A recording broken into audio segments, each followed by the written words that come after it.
My best friend supported my abortion and even went with me to the clinic, but the next morning my pill was gone, and when I confronted her, she completely lost it and posted my business online while calling me a baby killer.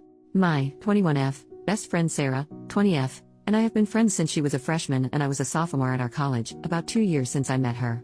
We were assigned to be roommates and got along great and decided to room together for the next year, my junior year. We never had any problems before this and were inseparable. We are even in the same sorority and have the same major, nursing.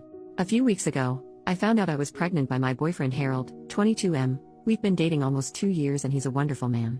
We both discussed what to do and decided that abortion was the best choice for both of us. I decided to have a medical abortion, and since Harold couldn't drive me to the clinic because he had a final, Sarah agreed to go with me. Sarah was originally very supportive and held my hand as I took the first pill in the office. She was in the room when the doctor explained that I should take the second pill after 24 hours and that I would have to do it at home.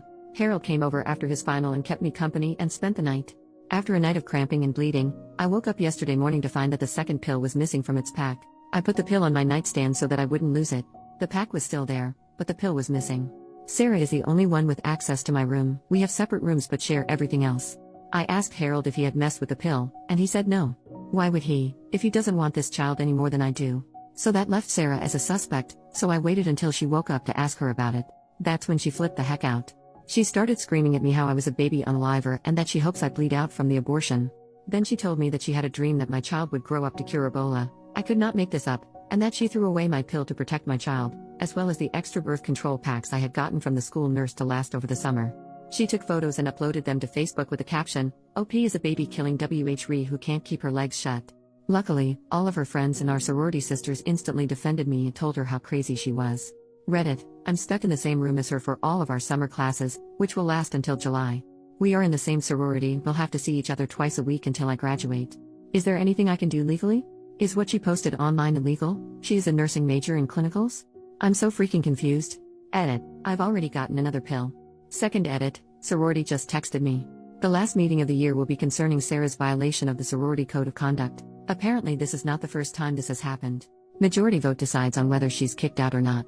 Update, 2 days later, I will try to make this as clear as possible, even though I'm typing it during a work break. Immediately after I posted on Reddit, a lot of you had the same advice to report her to the nursing board, residence life, the nursing department at our college, to the police, to the sorority, and to her parents.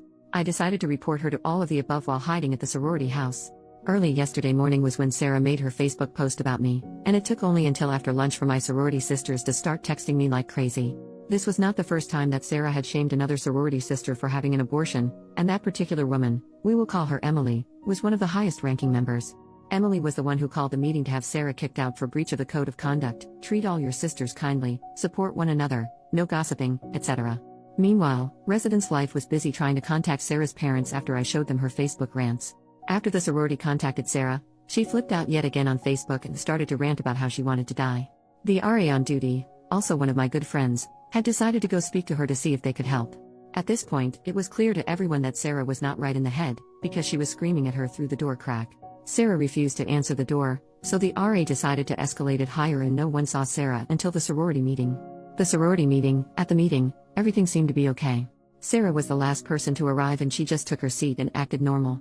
It was eerie to see her gush over everyone only hours after she pulled her stunt. Only about half of the sorority was present, but the president decided to proceed regardless. It only took 2 minutes for us to vote unanimously to kick her out. Emily sat next to me the whole time. To put it mildly, Sarah did not take this well. She turned bright red, spit on the ground in front of Emily and me, and ran out of the room screaming. We called campus police on her as she left. After the meeting, Sarah returned to our dorm room. The Reese Life administrator tried to speak to her, but she refused to answer the door for over 20 minutes. They had to call the police to kick down the door because she was holding the handle on the inside so they couldn't unlock the door. The police showed up, kicked down the door, and found the dorm destroyed. All the furniture had been smashed, or scratched if it was too heavy, the carpets were covered in food from the refrigerator, and she had painted random swear words on the wall in what looks like blood, but she had no scratches on her, so who knows where the blood came from. They found photos of Harold covered in lipstick in her purse. This wasn't like a kiss mark from lipstick, but more like she used a lipstick to entirely cover Harold's face like a crayon. She resisted the police trying to peacefully convince her to accompany them to the hospital.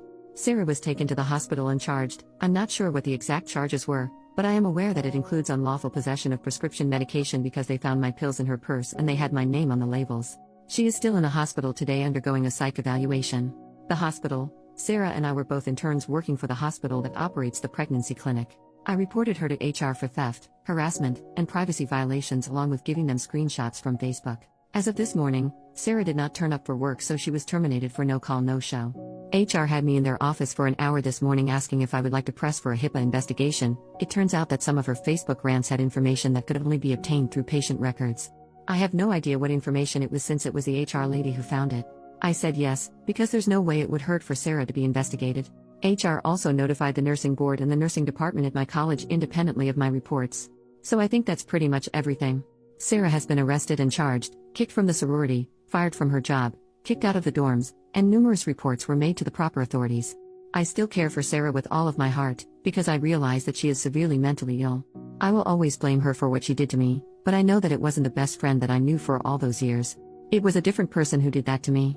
I am feeling physically fine after all of this. Harold and I are talking about getting an apartment off campus together. If that doesn't work out, I will stay in the sorority house. Sarah's parents have promised to pay me back for the abortion costs, $400, because they know I didn't do anything wrong. I'm grateful that I have their support. Edit. A lot of you think that I was too extreme, but there was nothing I could have done to make her get help. I miss my best friend more than any of you critics could ever realize. Don't judge me for doing what was best for everyone involved, including myself. Her right to sympathy ended when she deliberately chose to steal from me, slander my name, destroy my laptop and possessions, and when she refused help from everyone who tried to help.